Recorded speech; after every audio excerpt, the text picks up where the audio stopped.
ng kapangyarihan.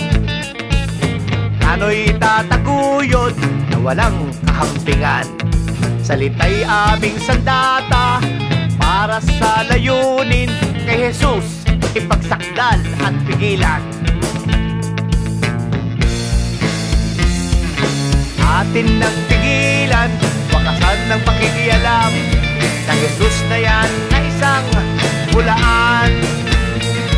Kanyang pinapangaral, pawang kasinungalingan, sa kasalanan niya'y buhay ang kabayaran.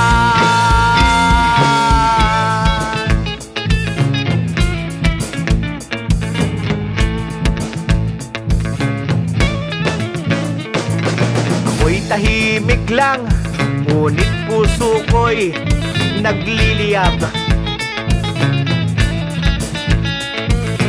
Dahil sa banta ng palalong Jesus na yan, mga gawain niya ay agad nating pigilan.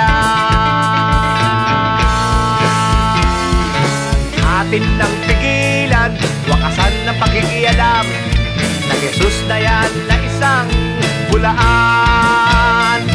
Kanyang pinapangaral, pawang kasinungalingan, sa kasalanan niya buhay ang kabayaran. Atin nang pigilan, wakasan ng pakikialam ng Jesus na yan na isang hulaan.